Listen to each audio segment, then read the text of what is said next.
إن الحمد لله نحمده ونستعينه ونستغفره ونعوذ بالله من شرور أنفسنا ومن سيئات أعمالنا من يهده الله فلا مضل له ومن يضلل فلا هادي له وأشهد أن لا إله إلا الله وحده لا شريك له وأشهد أن محمدا عبده ورسوله يا أيها الذين آمنوا اتقوا الله حق تقاته ولا تموتن إلا وأنتم مسلمون يا أيها الناس اتقوا ربكم الذي خلقكم من نفس واحدة وخلق منها زوجها وبث منهما رجالا كثيرا ونساء واتقوا الله الذي تساءلون به والأرحام إن الله كان عليكم رقيبا يا أيها الذين آمنوا اتقوا الله وقولوا قولا سديدا يصلح لكم أعمالكم ويغفر لكم ذنوبكم ومن يطع الله ورسوله فقد فاز فوزا عظيما فإن أصدق الحديث كتاب الله وخير الهدي هدي محمد صلى الله عليه وسلم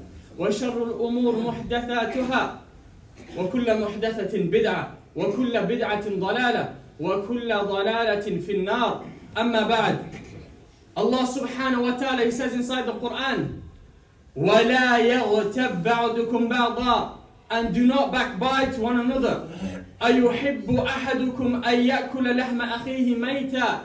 Does one of you like to eat the dead flesh of his brother? Does one of you like to eat the flesh of his brother after he has passed away?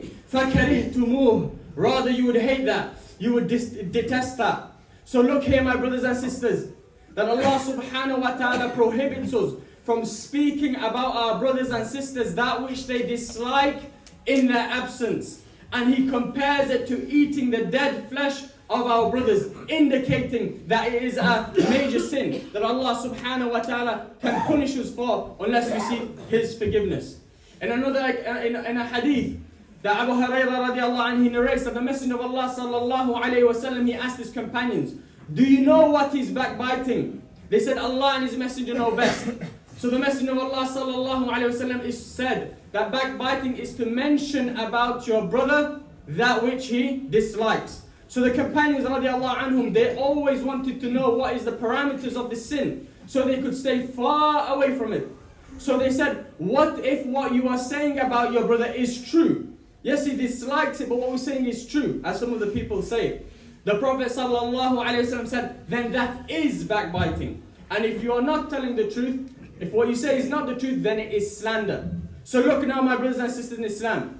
If we speak about our brothers and our sisters in a way which they dislike, then we're between two things. Either what we're saying is the truth, then it is backbiting, a major sin. Or what we're saying is not the truth, then you combine between backbiting and lying, and that is of course also a major sin. The Messenger of Allah sallallahu alayhi wa sallam, he said, O people who have professed faith verbally, but it has not entered into their hearts. The Messenger of Allah sallallahu alayhi wa sallam is about to address those people who would seek to backbite, who would seek to gossip, who would seek to speak about the faults of the Muslims. The Prophet sallallahu alayhi wa sallam addresses them by saying those people who profess faith with their tongue, but it hasn't entered their hearts. Because backbiting, my brothers and sisters, it's not an action of Iman. A person of Iman, his heart is full of Iman, he wouldn't think about backbiting. It's got nothing to do with him. The most useless and pathetic thing to do with your tongue. And only the most deficient in intelligence and deficient in Iman speak about their brothers that which they dislike, or backbite, or gossip, or speak about the faults of others. So the Prophet ﷺ said, O you who have professed faith verbally, but but it has not entered your hearts. Then he said, do not gossip about the affairs of the Muslims and expose their faults. For he who exposes the faults of his brother, then Allah subhanahu wa ta'ala will expose his faults. And if Allah subhanahu wa ta'ala exposes him, then he will be humiliated in front of the people, even if he is in his innermost part of his home. So look at this. If you speak about your brother and sister, a way that he dislikes, you fall into ghibah, into backbiting, then yes, you may harm him. He may be your enemy, so you want to speak about him. You may harm him. He may feel embarrassed. He may be upset. He may feel betrayed. But be careful, because Allah subhanahu wa ta'ala may expose you. And if Allah subhanahu wa ta'ala decides to expose someone, he'll be exposed through and through, even if he hides in the innermost part of his home. So based on these ayah and these ahadith, my brothers and sisters in Islam, speaking about your brother in a way that he dislikes, or your sister in a way that she dislikes, behind their backs, even if it is true, is a disgusting, grotesque sin that Allah subhanahu wa ta'ala may cause you to face the consequences in this world and in the hereafter. Of course, except for those who repent sincerely and turn away from it. Also, my brothers and sisters, one of the frightening things about backbiting is the fact that it's so easy to do. Some of the other destructive sins like drugs or alcohol or gambling or sacrificing other than Allah, you have to go out, you have to get a sacrificial animal, you have to go and buy the drugs. And these are destructive sins, and we warn our youth against these. Don't waste your life with these sins. It will destroy your life. We have seen many people because of drugs, their lives have been finished. And even if your life isn't finished because of these drugs, you will become the shell of the man you could have been. If you hadn't taken drugs, you could have been something special, a beacon of light for your community. But you took drugs, it made you a shell of what you could have been, half a man of what you could have been. So why would you take these drugs? Anyway, the point being is that backbiting, you don't need to do a lot. You're sitting in the comfort of your home. Your tongue makes a few movements. You've said words so destructive, it's as if you've eaten the dead flesh of your brother. Or so polluting and so toxic that if it was put into the seas, it would have polluted the entire seas.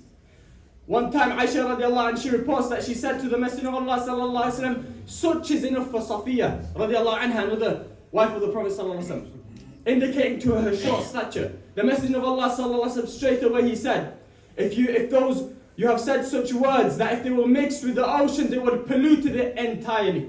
In another hadith, when one of the companions got up and he left, another one of the men said something negative about him in that gathering. The Prophet ﷺ straight away said to him, pick your teeth, with the toothpick. Pick your teeth. He said, oh Messenger of Allah, sallallahu alaihi wasallam, I haven't etten meat. Why should I pick my teeth? He said, you have eaten the flesh of your brother. Look at this, the way that the Prophet ﷺ warned him straight away. There's some elements of harshness in there. But the Prophet ﷺ's harshness was a mercy.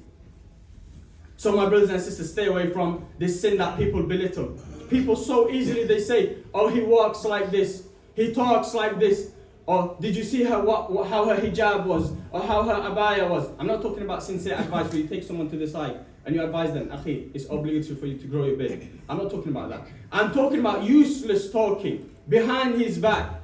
He speaks like this, he walks like this, his shoes like this. What has it got to do with you how skinny he is? How tall he is, how short he is? Nothing to do with you. You had nothing better to do than to eat the flesh of your brother. And quite frankly, my brothers and sisters in Islam, these people who engage in backbiting and in gossiping, they will never do anything beneficial for themselves. That's the type of people they are. They'll never do anything beneficial for themselves, really. Maybe for a day or two, but long-lasting beneficial acts, these people won't do it. Nor would they do it for the community, nor would they do it for the Muslims or the Masjid. But in fact, you will see them backbiting those very people that go out their way to benefit themselves and their families and their communities. Their example is the example of a village that is attacked by a lion. So the warrior goes out, dashing across the sand, spear at hand to face this lion. But he trips and he falls because he's human. Then he gets up and he fights, and the lion is pushed away. Afterwards, some people at the back, who never had the courage to go out, as the warrior did, and face the lion, they say, did you see how he tripped and he fell? That's how the gossipers are. That's how the backbiters are. Just like the sister. In today's time, it's very difficult for the sister to, sincerely for the sake of Allah, put the Shar'i hijab on. A true hijab. But one of the sisters, she decides, no, for the sake of Allah, I'm going to put Allah first. She puts the hijab on. She puts the Shar'i. And some of the sisters never had the courage in their life to wear proper hijab. They start to backbite about her. Oh, she's so extreme. She thinks she's so pious. It's only because they're so insecure about their own selves and their own misdeeds that they have to belittle other people. And of course, this exists amongst the brothers as well. My brothers and sisters, this is the destructive sin of backbiting that some people easily fall into. Turn away from it, as it will it could lead to you removing some of your sins, removing rather some of your good deeds and giving it to the person who you have backbitten Yawm al-Qiyamah. It will decrease your status and is an indication of low intelligence. Allah subhanahu wa ta'ala, He says inside the Qur'an, وَلَا يَغْتَبْ بَعْضُكُمْ بَعْضًا, and don't backbite one another. أَيُحِبُّ أَحَدُكُمْ أَن يَأْكُلَ لَحْمَ أَخِيهِ, does one of you like that he eats the flesh of his brother Mayta while he has passed away? فَكَرِهْتُمُوهُ, rather you would detest that. أقول قولي هذا أستغفر الله لي ولكم ولسائر المسلمين فاستغفروه إنه هو الغفور الرحيم.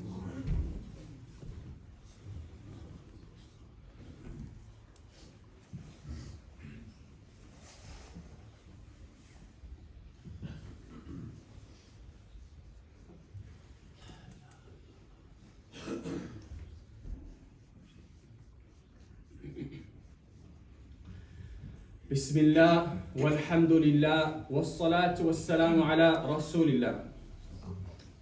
If a person is about to backbite, then before he does that, he should think about his own mistakes and his own faults.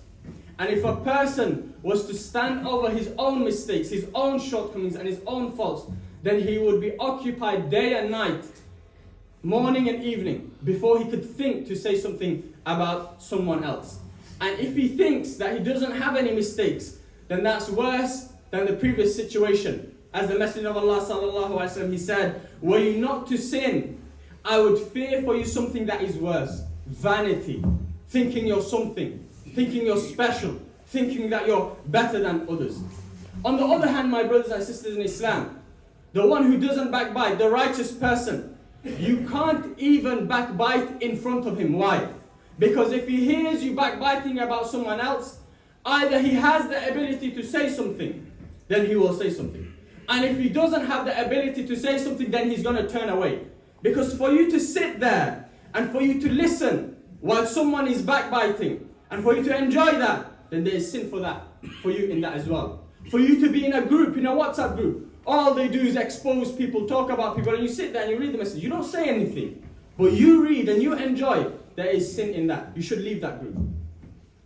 Indeed, Allah subhanahu wa ta'ala says in the Qur'an, إِنَّ السَّمْعَ وَالْبَصَرَ وَالْفُؤَادَ كُلُّ أُولَٰئِكَ كَانَ عَنْهُ مَسْئُولًا. Indeed, the hearing and the sight and the heart, all of these things, they will be questioned about. And Allah subhanahu wa ta'ala says in another verse, وَإِذَا سَمِعُوا اللَّغْوَ أَعْرَضُوا عَنْهُ. And if they hear ill speech, vain speech, backbiting, gossip, this sort of speech, they turn away from it. Who is this? The righteous people. And that's how the companions radiallahu anhum were. You can't backbite their brothers in front of them. When the Prophet Muhammad sallallahu alaihi wasallam went out to Ghazwat Tabuk, the Battle of Tabuk, and as you know, to the famous hadith, Ka'b ibn Malik radiallahu anhu, he wasn't present, so he asked, where is Ka'b? One of the men present, he said, the beauty of his cloak and his appearance has distracted him. And that isn't true if you pay attention to the hadith of Ka'b. That wasn't the case. So Mu'adh ibn Jabal radiallahu anhu, he said straight away to this man, woe unto you, rather we know nothing except good about Ka'b. So look how he defended him. That's how the righteous people are. Look at the contrast. One person, he sits down with his friends, ordering food at a cafe. Before the food arrives, he's already at the flesh of his brother, gossiping with one another just to pass time. The other one, noble companion, righteous people, you can't even backbite in front of them. Impossible. Either he walks away or he'll say something to you in order to correct you with wisdom and hikmah, or God according to his level. So my brothers and sisters in Islam, be very careful about that flesh between your jaws, that tongue, how quickly it moves. With it you can go into the depths of the hell, or with it you can ascend into the heavens by the mercy of Allah subhanahu wa ta'ala. And for the Muslim, he has two options when it comes to speaking. The Messenger of Allah sallallahu alaihi wasallam, he said, وَمَنْ كَانَ يُؤْمِنُ بِاللَّهِ, and whoever believes in Allah, وَالْيَوْمِ الْآخِرِ, and believes in the last day, فَلْيَقُلْ خَيْرًا, let him speak good, أَوْ لِيَصْمُتْ, or let him be quiet and silent. So this is the two options we have. If you speak good, you benefit yourself, you benefit people, you get good deeds, and you'll benefit in the hereafter. And if you stay silent, sometimes a person can be angry. He may want to say something that he shouldn't say. But if he stays silent, that is devotion to Allah subhanahu wa ta'ala. This is what it means to be an abd, to be in servitude, to fulfill ubudiyyah. You can do something, but you put Allah subhanahu wa ta'ala first. In your silence, in your non-movement, you are in submission to Allah subhanahu wa ta'ala. And what can be a better life than a life in submission to Allah subhanahu wa ta'ala? My brothers and sisters, this day of reckoning that we are all heading towards Day of Judgment is very close. So leave off the sins and repent back to Allah subhanahu wa ta'ala. And if you speak, then speak good. Otherwise, remain silent. ربنا اغفر لنا ذنوبنا وإسرافنا في أمرنا وثبت أقدامنا وانصرنا على القوم الكافرين. ربنا لا تزغ قلوبنا بعد إذ هديتنا وهب لنا من لدنك رحمة إنك أنت الوهاب. ربنا إننا آمنا فاغفر لنا ذنوبنا وقنا عذاب النار. اللهم انصر المسلمين في كل مكان. اللهم انصر المسلمين في كل مكان. اللهم انصر المسلمين في كل مكان. ربنا آتنا في الدنيا حسنة وفي الآخرة حسنة وقنا عذاب النار. ربنا أفرغ علينا صبرا وثبت أقدامنا وانصرنا على القوم الكافرين. اللهم صل وسلم على نبينا محمد وعلى آله وصحبه أجمعين.